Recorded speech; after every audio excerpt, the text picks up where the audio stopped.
조선 8도의 수많은 고개가 있건만 그 중에도 넘지 못할 고개가 하나 있으니 그 고개에 발들인 안악들은 하나같이 반쯤 혼이 빠진 마냥 눈이 허공을 떠도는데 오직 딱 한 처녀만이 그 고개를 넘을 수 있었으니 조선의 남녀 산줄기 깊은 곳에 호랑이 고개라 불리는 험한 길이 하나 있었습니다. 평지에서 읍내까지는 사흘길.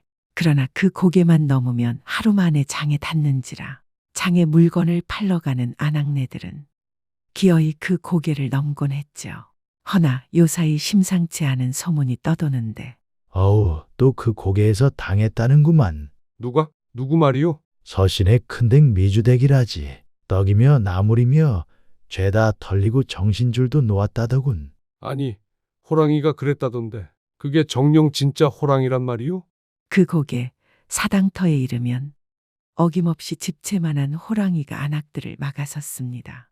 호랑이는 안악들의 보따리를 낚아챘고 안악들은 벌러덩 뒤로 나자빠졌습니다. 새벽 이슬이 내릴 즈음 장에 가던 안악들은 그 고개를 넘지 못하고 빈 보따리를 질질 끌며 다시 마을로 돌아왔죠. 호랑이 고개에서 돌아온 안악들은 어느 땐 몸을 떨고 어느 땐 말도 잇지 못한 채 허공만 바라보았고 어떤 이들은 웃고 어떤 이들은 울며 맥을 놓고 몸져 누웠죠. 마을 수령도 한때 포조를 보내어 그 고개를 샅샅이 뒤져보게 하였으나 어찌된 영문인지 호랑이 발자국 하나 찾을 수 없었습니다. 그리하다 보니 장에 나가는 안악들 중 그 고개를 넘는 이는 날로 줄었고 이젠 도리 없이 빙 돌아 사흘길을 걷거나 장에 나가는 것조차 포기하곤 했습니다. 아이들은 굶주려 울었으며 아비들은 망연히 굴뚝만 바라보았죠. 언제부턴가 사람들의 입방아에서 슬그머니 뒷소문이 흘러나왔습니다. 아이고야, 그게 다 호랑이의 정기 때문이야. 그 호랑이가 사실 사람이라더군. 사내가 호랑이 탈을 쓴 것이라 하더이다. 어허, 내 생각엔 잡아도 안 잡히는 도깨비가 아닌가 싶소이다. 탈을 썼다 했지 않소? 허면 사람 아닌가? 사람일진데 어찌 그리 여인네들을 넋이 나가게 만든단 말이오. 안악들이 호랑이 고개로 넘어 들어가는 날이면 꼭 어김없이 산에서 요상한 소리가 들려왔습니다. 그 소리는 마치 절구방망이 곡식 찢는 소리 같기도 하고 어떤 이의 귀에는 남녀가 열렬히 몸을 나누는 소리처럼 들리기도 했죠. 개울 건너 서말댁 둘째 며느리가 똑똑히 보았다더군. 그놈이 떡을 치고 있는 것을. 그 떡이 대체 무슨 떡이란 말이오? 모른다. 모르지. 허나 듣기만 해도 낯이 뜨거워지는구먼. 이런 소문은 바람처럼 번져 장터를 덮고 우물가를 덮었습니다. 그때 한 처녀가 조용히 물을 깃던 손을 멈추더니 호랑이 고개를 바라보며 조용히 입을 달싹였습니다. 그깟 호랑이, 나는 고개 넘어 장에 가야 해. 그날 밤 처녀는 불 꺼진 방 안에서 집신을 곱게 다듬었습니다. 그 집신을 신고 향하는 걸음이 호랑이 고개인 줄은 아무도 몰랐습니다. 달이 유난히 크고 붉던 처녀가 고개를 넘던 그날 밤 바위와 잣나무가 뒤엉킨 그 깊은 산중에서 어김없이 그 소리가 들려왔습니다. 그 음색이 어찌나 탱글하고 찰지던지 어떤 안악은 귀를 막고 얼굴을 붉혔고 어떤 사내는 아랫목에서 고개를 푹 숙인 채 헛기침만 연신 내뱉었습니다. 고개 넘어 흘러내리는 떡방아 소리 한 줄이 온 고을에 피를 돌게 하고 잠자던 욕망을 흔들어 깨웠습니다. 마을이들에게 호랑이 고개는 단순한 길목이 아니라 알 수 없는 감정과 상상이 뒤섞이는 금단의 고개가 되고 있었죠. 해가 뜨기 전 짙은 안개가 고개를 뒤덮을 무렵 처녀는 고개 끝 사당터 앞에 다다랐습니다. 이곳이 호랑이가 나타난다는 곳이란 말이지. 숨을 깊이 들이킨 처녀는 불룩 솟아오른 어린 가슴 앞섬 저고리를 꽉 움켜쥐었습니다. 그때 호랑이 고개에 그 요사스러운 소리가 들려오는데 귀를 기울이며 천천히 소리 나는 곳을 향해 발을 내딛던 처녀는 마침내 보았습니다. 아니 저것은 짐승이 아니라 사람 아닌가? 땀에 젖은 맨몸 위로 호랑이 가죽을 두른 사내 머리엔 크고도 묘한 형상의 호랑이 탈을 쓰고 한 손엔 방망이를 들고 있었죠. 호랑이 탈을 쓴 사내와 처녀는 마주 섰습니다. 사내는 처녀를 내려다 보았습니다. 바람은 멈추고 새조차 울지 않았습니다. 그때 호랑이 탈을 뒤집어 쓴 사내가 입을 열었습니다. 겁이 없구나. 제 발로 여길 찾아오다니. 나는 내 식소를 먹여 살리기 위해 장에 가야 한다. 사흘 밤낮을 돌아 장에 다녀오면 내 아픈 나비와 어미는 굶어 죽을 것이다. 처녀는 사시나무 떨리듯 달달거리는 입술을 잘근 깨물며 말을 내뱉었습니다. 호랑이 탈을 쓴 사내는 헛웃음 한 발. 이 고개를 넘어 장에 가려거든. 내게 내어 주어야 할 것이 있다. 사내의 말은 위협 같았고 농담 같았으며 희롱처럼 들리기도 했습니다. 처녀는 마른 침을 꿀꺽 삼키며 겨우 한마디 더 내뱉었습니다. 그게 무엇이냐? 서서히 다가오는 호랑이 사내의 검고 집채만한 그림자가 처녀를 덮쳤습니다. 떡 냄새, 땀 냄새, 낯선 짐승 냄새가 처녀의 코를 찔렀습니다. 가녀린 어깨를 떨면서도 허리를 고추 세우고 움츠리지 않는 처녀의 기계에 호랑이 사내는 적잖이 당황했습니다. 너는 내가 두렵지 않느냐? 내가 내 간이라도 빼어먹으면 어쩌려고 하느냐? 필시 호랑이라면 내 간을 빼어 먹었겠지. 허나 너는 사람이 아니더냐. 이리 보아하니 짐승의 탈을 쓰고 이 산중에 홀로 숨어 지내는 중한 사연이 있는 듯한데 그 얼마나 안타까운 사연이란 말인가. 나는 내가 측은하구나.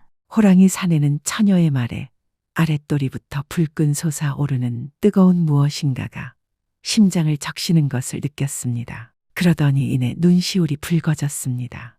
눈치 빠른 처녀는 그 순간을 놓치지 않고 심약해진 호랑이 사내 앞에서 불룩한 앞섬 고름을 풀어내기 시작했습니다. 모시적삼 한 장 남겨 걸쳐 입고는 풀어낸 처녀의 저고리 안에서 나온 것은 시커먼 도토리묵. 이것이 오늘 장에서 가장 잘 팔릴 물건이다. 내가 산을 헤매며 찾은 햇도토리로 3일 밤낮을 끓여내어 가루 개어 만든 묵이다. 내 묵은 장에 내어놓으면 삽시간에 면포만 남기고 다 사라질 정도로 양반가 식솔들이 몰려든단다. 하더니 묵 한 줌 들어 호랑이 산의 얼굴에 들이밀었습니다. 호랑이 산의 코앞까지 다가온 순진한 처녀의 앞섬 둔덕이 달빛에 허옇게 빛났습니다. 처녀는 묵 한 덩이로 호랑이의 허기를 달래고 고개를 넘을 심상이었는가 봅니다. 허나 호랑이 사내의 아랫춤이 또 뜨겁게 울컥 울컥. 희한하게도 그 밤은 떡방아 찢는 소리가 들리지 않았습니다. 어쩌면 참말 호랑이의 포효 소리가 들리는 것이 싶었습니다. 마을 사람들은 빗장을 내려걸고 앞다투어 불을 끄고 숨을 죽였습니다. 긴긴 달이 숨고 해가 오르자 저 멀리 호랑이 고개를 넘어 장터로 향하는 이가 있었으니 바로 그 처녀였습니다. 다만 길게 따라붙는 시선이 있었으나 잡는 손도 막는 그림자도 없었습니다. 호랑이 탈 아래의 선산에는 오래도록 처녀의 뒤를 보고 서 있었습니다.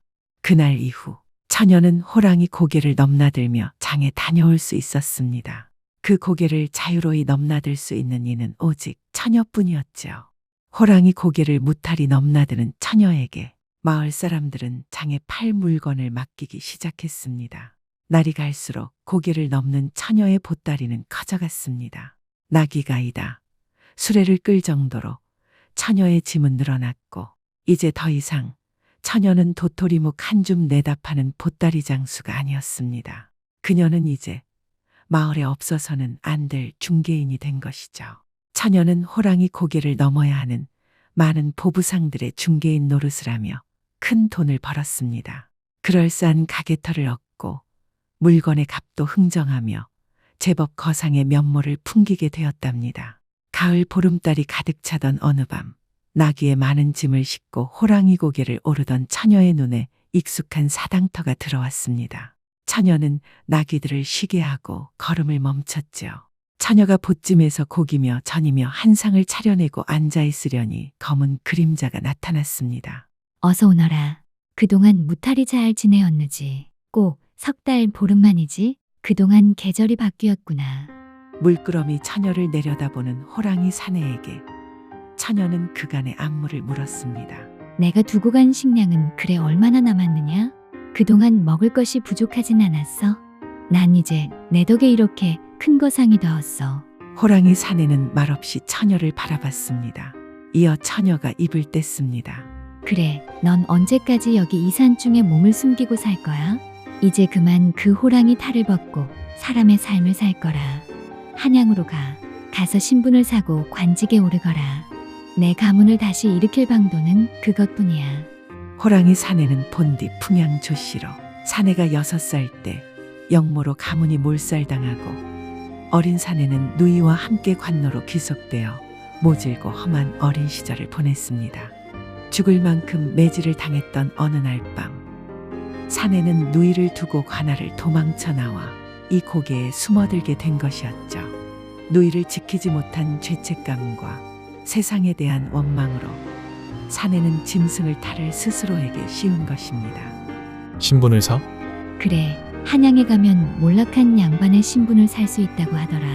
하더니 처녀는 엽전이 가득 든 보따리를 사내 앞에 내어놓고는 이건 그동안 네 덕에 모은 거야.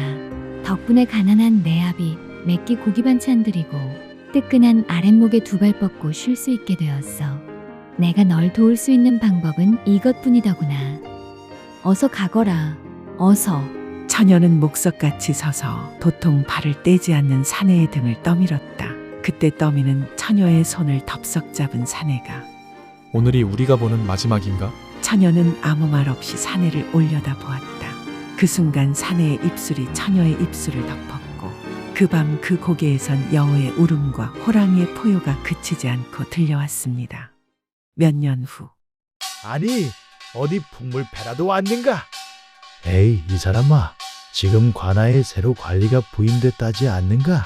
처녀는 가게를 찾은 상인들의 이야기에 별 관심이 없었습니다. 그저 장날이 다가오니 풍양조씨 그 산의 생각에 한숨이 푹푹. 어찌 난 이름도 묻질 않았을까? 달이 차던 가을밤 처녀의 가게를 찾은 낯선 발걸음이 있었으니 계시오? 처녀가 돌아보니 낯익은 눈빛 범접할 수 없는 기계. 그것은 바로 호랑이 사내였습니다. 살아있었구나. 정말 돌아왔구나. 약속하지 않았소. 내 꼭 돌아온다고. 사내와 처녀는 두 손을 꼭 맞잡았습니다. 어질고 너그러운 관리와 형편 어려운 이들을 도울 줄 아는 거상은 서로 서방각시 삼으며 남은 여생을 뜻깊게 살아갔답니다. 두려움을 이긴 자만이 길을 얻고 기지를 지닌 자만이 세상을 얻는 법이죠. 험한 세상을 살아내신 오늘의 여러분을 명월히 응원드립니다. 야단 명월이었습니다. 구독과 좋아요는 아주 큰 힘이 됩니다.